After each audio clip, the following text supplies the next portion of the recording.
Hello, good afternoon everyone. हमने जो प्राचीन भारत इतिहास है वो हमने स्टार्ट कर दिया था, जिसमें हमने सिंधु घाटी सभ्यता वो हमारा कंप्लीट हो गया था। और हमारा ऋग्वेदिक काल भी लास्ट क्लास में कंप्लीट हो गया था, जिसमें हमने राजनीतिक जीवन पढ़ा था, जिसमें राजनीतिक संगठन के बारे में देखा था, सभा समिति है ना, न्याय व्यवस्था देखी थी, राजा कैसा था है ना, और भौगोलिक विस्तार देखा था कि 7 नदियों के किनारे क्या ऋग्वेदिक काल का भौगोलिक विस्तार था ना। सामाजिक जीवन देखा था, जिसमें समाज देखा था ना, वर्ण व्यवस्था देखी थी है ना, धार्मिक जीवन के बारे में पढ़ा था हमने, बहुदेववाद था ना, देवताओं की श्रेणियों को पढ़ा था ना, जिसमें 33 करोड़ देवता थे ना कुल ऋग्वेदिक काल में। और आर्थिक स्थिति में हमने कृषि देखा था, पशुपालन देखा था ना, व्यापार देखा था। ये सब हमने क्या ऋग्वेदिक काल के अंतर्गत हमने पढ़ लिया था, जिसका जो पीरियड टाइम है वो 1500 बीसी से 1000 बीसी तक रहा। आज हम उत्तर वैदिक काल के बारे में पढ़ेंगे, जिसका सबसे पहले हम इसका सामाजिक जीवन के बारे में पढ़ेंगे। जो उत्तर वैदिक काल है उसका टाइम पीरियड 1000 बीसी से कितना था, 600 बीसी तक था ना। 600 बीसी के बाद जो हमारे धार्मिक चीज़ें थी वो आने लगी थी, उसके बाद हम इसको अच्छे से पढ़ेंगे ना।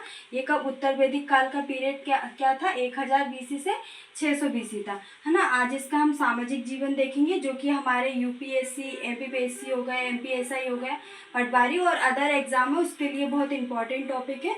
इससे क्वेश्चन पूछ लिए जाते हैं। और जो हमारा यूपीएससी है, एमपीपीएससी और जो अदर स्टेट एग्ज़ाम है उसके मेंस के लिए भी ये टॉपिक बहुत इंपॉर्टेंट है। आपसे डायरेक्ट ऐसा क्वेश्चन पूछ लिया जा सकता है कि उत्तर वैदिक काल की सामाजिक जीवन पर विस्तार से चर्चा कीजिए है ना, जीवन पर विस्तार से चर्चा कीजिए है ना। तो आपसे डायरेक्ट पूछ लिया जा सकता है। तो मैं जैसे ही आपको बता रही हूँ आप वैसे ही फ्रेम कर लेना। अगर आप 6 मार्क्स का क्वेश्चन आएगा तो आप ऐसा ही लिख देना है ना। सबसे पहले हम इसमें देखेंगे वर्ण व्यवस्था। वर्ण व्यवस्था कैसी थी है ना, सामाजिक जीवन कैसा था। जैसे हमने ऋग्वेदिक काल में सामाजिक जीवन के बारे में पढ़ा था, तो वर्ण व्यवस्था में क्या 4 भागों में बांटा गया था। ब्राह्मण थे, क्षत्रिय थे, वैश्य थे और शूद्र थे है ना। तो इसमें भी उत्तर वैदिक काल में भी 4 वर्णों में विभाजित थे, ब्राह्मण, क्षत्रिय, वैश्य और शूद्र है ना। जिसमें जो ब्राह्मण वर्ग के लोग थे वो समाज में क्या श्रेष्ठता रखते थे। जो ब्राह्मण वर्ग के लोग थे वो शिक्षा देने का कार्य करते थे है ना। इसमें जो ऋषि मुनि है वो हमारे शामिल हो जाएंगे। ऋषि मुनि है ना वो किस में आ जाएंगे, ब्राह्मण में आ जाएंगे।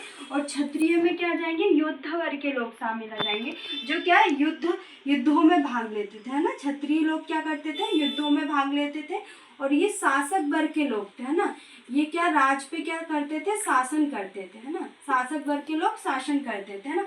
और थर्ड है वैश्य, जो कि क्या व्यापार, कृषि और जो अन्य चीजें हैं वो करते थे, जिसमें शिल्पकारी हो गया है ना, और अन्य जो उद्योग धंधे उसमें शामिल थे है ना वैश्य लोग। और सूत्र जो कि 4th है ना, चौथे नंबर के, ये क्या करते थे, तीनों वर्गों की क्या करते थे, सेवा करते थे। ब्राह्मण की भी, क्षत्रिय की और वैश्य, तीनों वर्गों की क्या करते थे, सेवा करने का कार्य कौन करता था, सूत्र करते थे। यही व्यवस्था हमने ऋग्वेदिक काल में भी देखी और यही व्यवस्था उत्तर वैदिक काल में भी है ना। और जो ऋग्वेदिक काल में ये व्यवस्था क्या थी, वर्ण के आधार पर थी है ना, वर्ण के आधार पर या अपने जो कर्तव्य उनके आधार पर थी। और अभी जो उत्तर वैदिक काल में क्या हो गई, ये जन्म के आधार पर हो गई। मतलब पहले क्या था, जैसे अगर आप वैसे घर में जन्मे हो तो आप जरूरी नहीं कि वैसे का काम ही करोगे है ना। अगर आप शूद्र के घर में जन्मे हो तो जरूरी नहीं आप शूद्र का काम करोगे। ये आपके वर्ण पे आधारित थी, जो क्या थी ऋग्वेदिक काल में हमको देखने को मिली। और अभी जो उत्तर वैदिक काल में हमको क्या है, ये जन्म के आधार पर। अगर आपने ब्राह्मण वर्ग के घर में जन्म लिया है तो आप ब्राह्मण होंगे। अगर आपने क्षेत्रीय वर्ग के घर में जन्म लिया है तो आप योद्धा वर्ग के लोग होंगे। और अगर आपने वैश्य के घर में जन्म लिया तो आप व्यापार या कृषि ही करोगे है ना। और इन सब के लिए क्या था, उपनयन संस्कार थे। उपनयन संस्कार कितने हैं, 16 उपनयन संस्कार है। इसके बारे में हम इन डिटेल में जो हमारा वैदिक साहित्य उसमें अच्छे से पढ़ेंगे है ना। कितने, 16 संस्कार थे। जिसको उपनयन संस्कार को प्राप्त करने का अधिकार किनको था, सिर्फ ब्राह्मण वर्ग के लोगों को था है ना, ब्राह्मण वर्ग के लोगों को था, क्षत्रिय लोगों को था और वैश्य लोगों का था है ना। और सूत्रों को इनको पढ़ने का अधिकार नहीं था, है ना। जो उपनयन संस्कार को करने का अधिकार सूत्र लोगों को नहीं था, है ना। अब इसमें हम देखेंगे स्त्रियों की दशा कैसी थी। जो ऋग्वेदिक काल है उसमें स्त्रियों की दशा क्या थी, उच्च थी, है ना। जैसे जैसे हम उत्तर वैदिक काल में आते हैं तो स्त्रियों की दशा में क्या गिरावट आने लगी है क्या। और भी जो उनको पहले क्या उच्च अधिकार प्राप्त थे, जैसे सभा समिति और विदर्भ में, है ना, तीनों संस्था में इनको शामिल होने की इजाज़त थी। अब इसमें ऐसा नहीं है ना। और उपनयन संस्कार भी जो स्त्रियों के लिए क्या प्रतिबंधित कर दिए गए। ये केवल क्या जो पुरुष है वही ले सकते हैं, स्त्रियों के लिए इसको क्या बंद कर दिए गए, प्रतिबंधित कर दिया, है ना। ऐत्रेय ब्राह्मण में क्या पुत्री को क्या बोला है, कृपण। आपसे ये डायरेक्ट क्वेश्चन पूछ लिया जा सकता है कि ऐत्रेय ब्राह्मण में पुत्री को क्या बोला गया है, तो क्या बोला गया है, कृपण बोला गया है ना। कृपण। हम यहाँ पे फैक्चुअल चीज़ें भी देखते चलेंगे और मेंस के उससे भी देखते रहेंगे कि हमारी प्री भी हो जाए और मेंस भी दोनों हो जाए, है ना। जो स्टेट पीएससी में प्री और मेंस होता है उसमें हमारा प्री भी हो जाए और मेंस भी हो जाए। और सतपथ ब्राह्मण में क्या जो विदुषी महिलाएं है ना, जो वैश्य करती थी, है ना, विदुषी महिला, उनका उल्लेख किया गया है।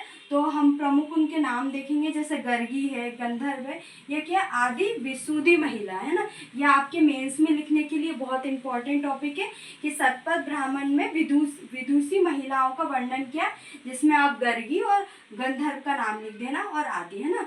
और जिसमें क्या स्त्रियों को क्या प्रत्यक्ष संपत्ति से अधिकार छीन लिया गया। पहले क्या ऋग्वेदिक काल में प्रत्यक्ष संपत्ति पर जो पिता की संपत्ति है उस पर स्त्रियों का अधिकार था, पर जो हमारा उत्तर वैदिक काल है उसमें जो प्रत्यक्ष संपत्ति से स्त्रियों का अधिकार छीन लिया गया, है ना। अब क्या परिवार देख लेंगे हम, है ना। परिवार क्या है, पितृसत्तात्मक, जो कि ऋग्वेदिक काल में भी हमारा पितृसत्तात्मक समाज था, और सिंधु घाटी सभ्यता में हमने मातृसत्तात्मक समाज देखा था ना। स्त्रियों को कुछ अधिकार थे, है ना, प्राप्त। और क्या गोत्र व्यवस्था का प्रारंभ हुआ, क्या गोत्र व्यवस्था का, जो वर्तमान में अभी प्रचलित है कि आप कौन से गोत्र से हो, है ना, माठोलिया हो या सिमोलिया, है ना। ये ऐसे क्या है, गोत्र व्यवस्था का प्रारंभ कहाँ से हुआ। आपसे डायरेक्ट क्वेश्चन पूछ सकते हैं कि गोत्र व्यवस्था का प्रारंभ कहाँ से हुआ, तो आपका आंसर रहेगा उत्तर वैदिक काल से गोत्र व्यवस्था का प्रारंभ हुआ ना। जैसे हमने सिंधु घाटी सभ्यता से देखा था, तो वहां से क्या स्वास्तिक चिन्ह का प्रारंभ हुआ सिंधु घाटी सभ्यता से, उसी प्रकार उत्तर वैदिक काल से क्या गोत्र व्यवस्था का प्रारंभ हुआ ना।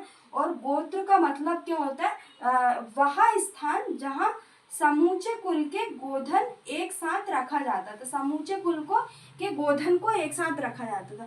पहले इसकी जो डेफिनेशन है ये थी कि वह स्थान जहाँ समूचे कुल के गोधन को एक साथ रखा जाता था।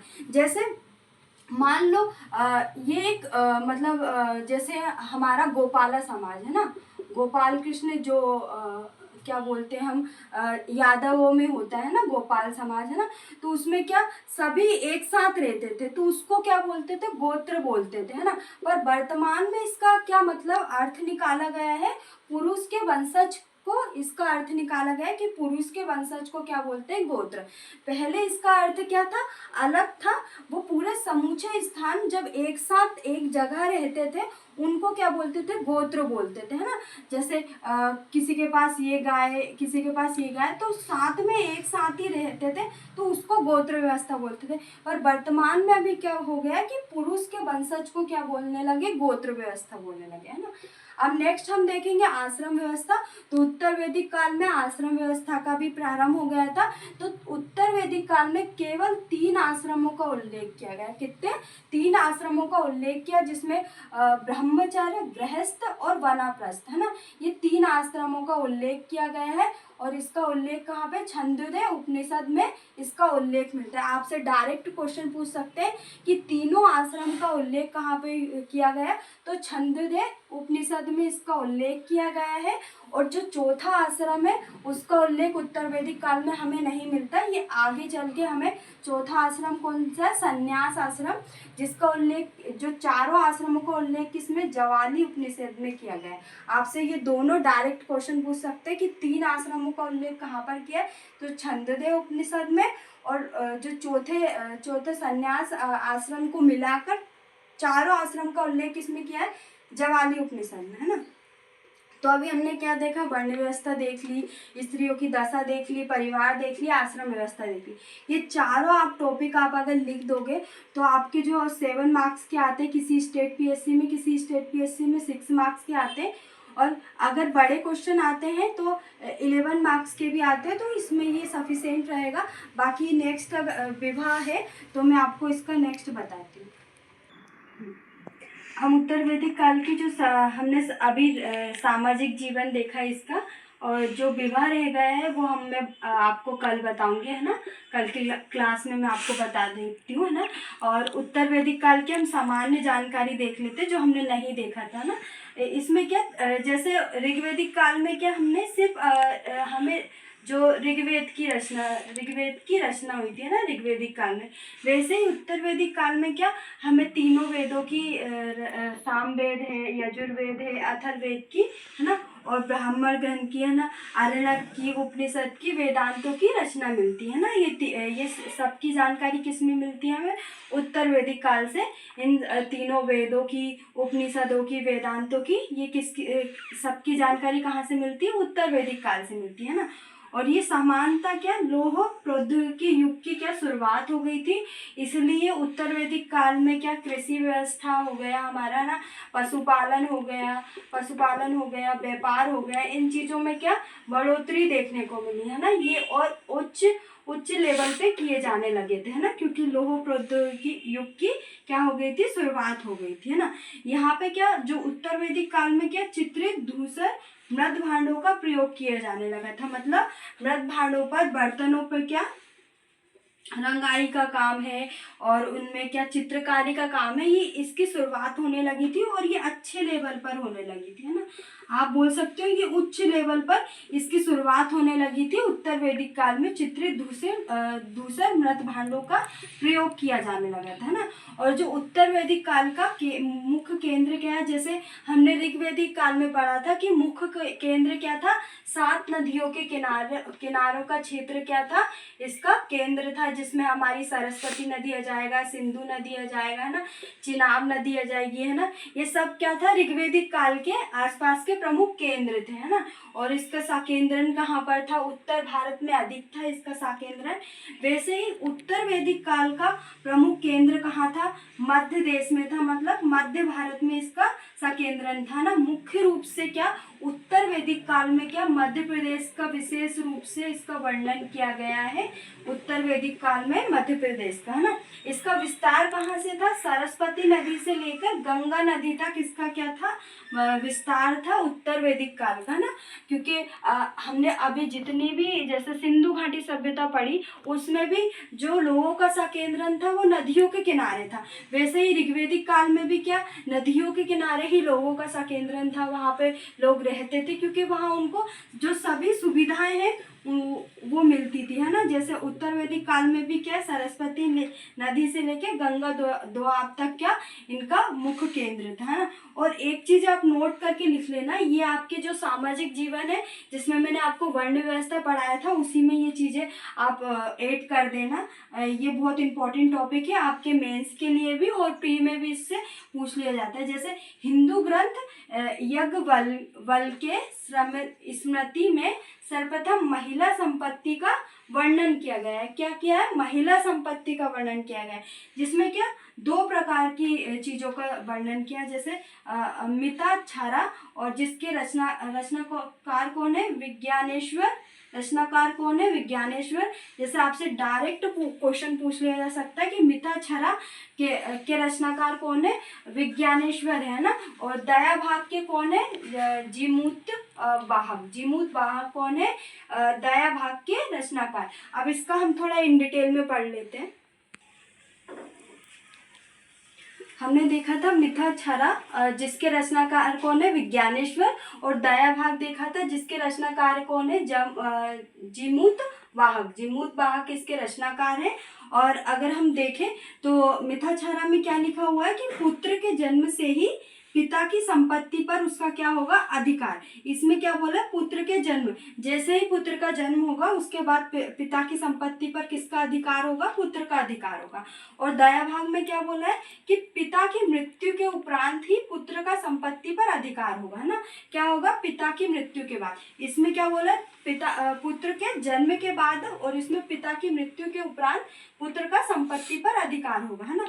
और जो वर्तमान में हिंदू उत्तराधिकारी अधिनियम है वो कब बना था, 1956 में, और 2005 में इसमें संशोधन किया गया था। ये उसका क्या है, आधार ग्रंथ है ना, ये इसी से लिया हुआ है। क्या है, आधार ग्रंथ। वर्तमान में ऐसी स्थिति नहीं है, ये हमारे प्राचीन सभ्यता में जो चीज़ें थी उसमें है। ये वर्तमान में ऐसी कोई स्थिति नहीं है कि पुत्र के जन्म के बाद पिता की संपत्ति पर उसका अधिकार, या पिता की मृत्यु के बाद पुत्र का संपत्ति पर अधिकार, ऐसा कुछ नहीं है। ये वर्तमान में जो हिंदू उत्तराधिकारी अधिनियम है ये लागू है ना। और इसमें संशोधन कब हुआ था, 2005 में हुआ था।